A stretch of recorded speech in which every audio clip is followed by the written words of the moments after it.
अगर बीपीएससी से कोई प्रश्न आपका है तो बीपीएससी के सेक्रेटरी से मिलना चाहिए, जाकर के स्मार पत्र देना चाहिए।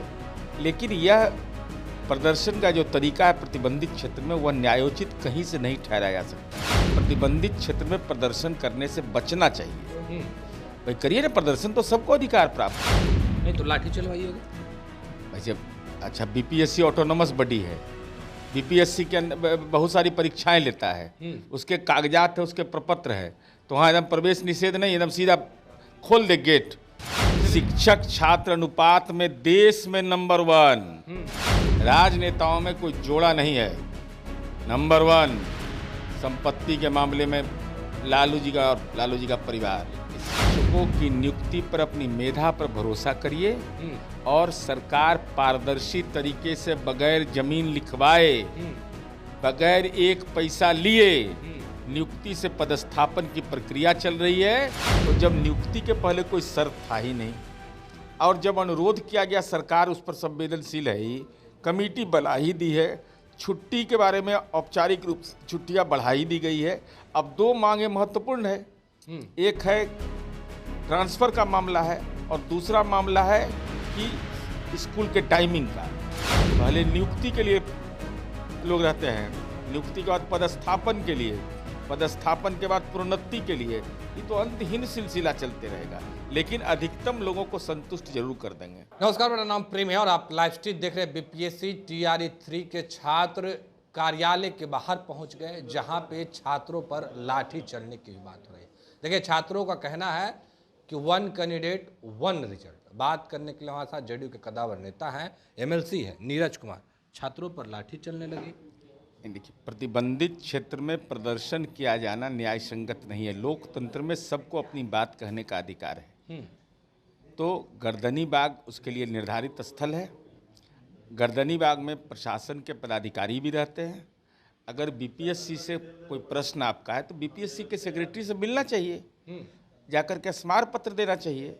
लेकिन यह प्रदर्शन का जो तरीका है प्रतिबंधित क्षेत्र में, वह न्यायोचित कहीं से नहीं ठहराया जा सकता। यह एक दिन का मामला नहीं, तो कल राजभवन के अंदर चला जाएगा, कोई कहेगा कि हम एक अन्य मार्ग में प्रवेश कर जाएंगे। यह तो कम से कम सामान्य शिष्टाचार भी समझना चाहिए कि प्रतिबंधित क्षेत्र में प्रदर्शन करने से बचना चाहिए।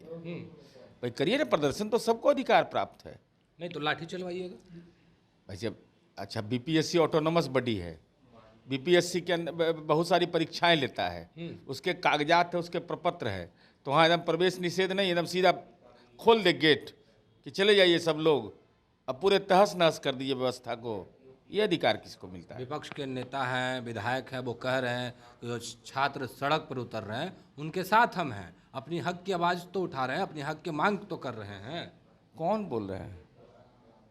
कौन? माले के विधायक हैं। तो उनको पूछिए किसे, उनको पूछिए कि जहाँ वामपंथी पार्टियों का शासन है, सहयोग से देश के अंदर मैं चुनौती दे रहा हूँ कि नीतीश कुमार जी के कार्यकाल में जो शिक्षकों की बहाली पारदर्शी तरीके से किया गया, शिक्षक छात्र अनुपात में देश में नंबर 1। अब बगैर जमीन लिखवाए, वो तो जमीन लिखवाने वाले के साथ है ना, नौकरी के नाम पर जमीन लिखवाने वाले के साथ ना, और न पोस्टिंग में 1 रुपया लगा। किसको भ्रमजाल पैदा कर रहे हैं? नीतीश कुमार जी पर लोगों को भरोसा है, नियुक्ति नीतीश कुमार का नाम है। आप कहाँ चक्कर में पड़ गए? आप तो जमीन लेने वाले के साथ हैं।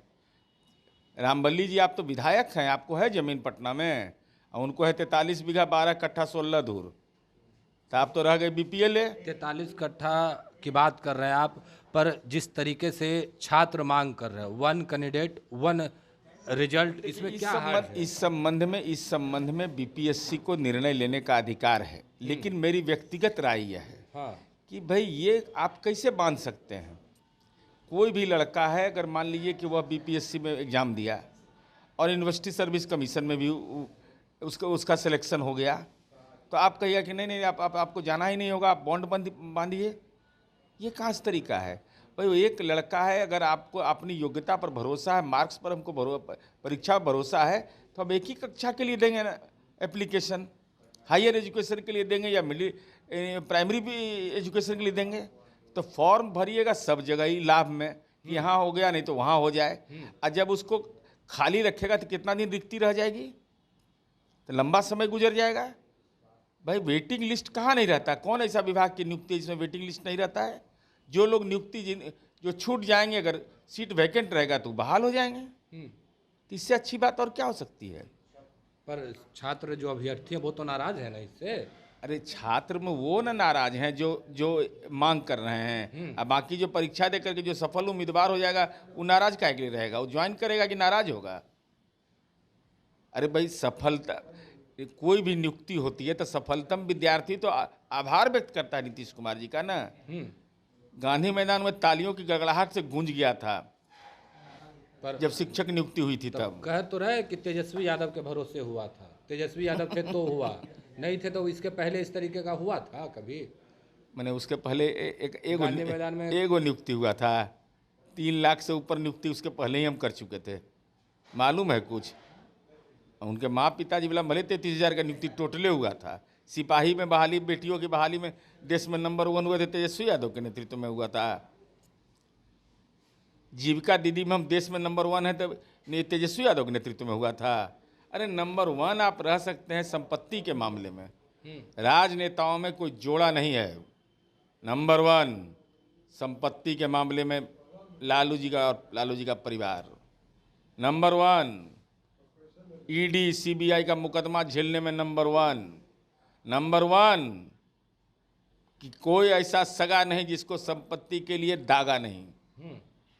अच्छा, जो अभ्यर्थी प्रदर्शन कर रहे हैं अपनी मांगों को लेकर सड़क पर उतर रहे हैं, उन लोगों से क्या कहिएगा। हम उन लोगों से ही अनुरोध करेंगे कि शिक्षकों की नियुक्ति पर अपनी मेधा पर भरोसा करिए और सरकार पारदर्शी तरीके से बगैर जमीन लिखवाए, बगैर एक पैसा लिए नियुक्ति से पदस्थापन की प्रक्रिया चल रही है और समाज के तमाम वर्गों के में उसमें हिस्सेदारी मिल रही है, इसलिए भरोसा कायम रखना चाहिए। टीआरई 2 वाले सप्लीमेंट्री रिजल्ट की मांग कर रहे हैं। अरे मांग करने का तो सबको अधिकार है। माने वहाँ कह रहे हैं टीआरई सप्लीमेंट्री जारी करिए और यहाँ कह रहे हैं कि एक व्यक्ति एक पद होना चाहिए। वाह, ये कैसे होगा भाई।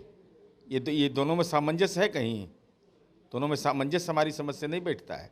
सच को कबूल करना चाहिए।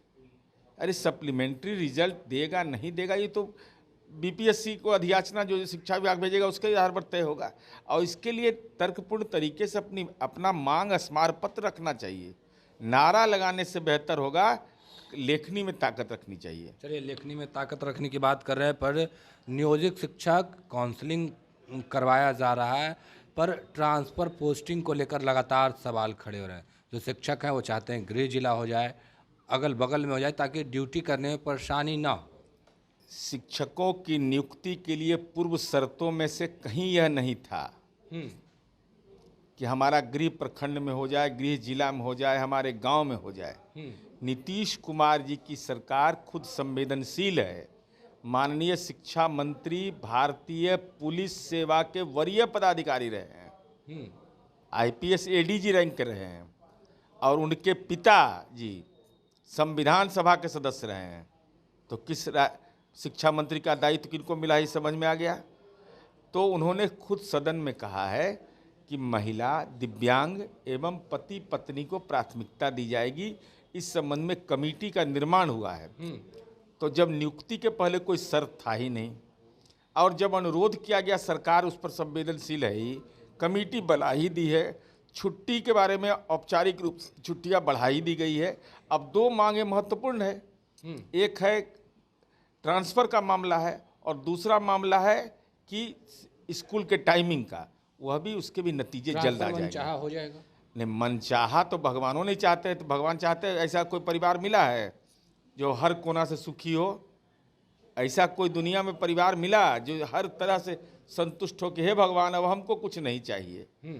पहले नियुक्ति के लिए लोग रहते हैं, नियुक्ति के बाद पदस्थापन के लिए, पदस्थापन के बाद प्रोन्नति के लिए। ये तो अंतहीन सिलसिला चलते रहेगा, लेकिन अधिकतम लोगों को संतुष्ट जरूर कर देंगे।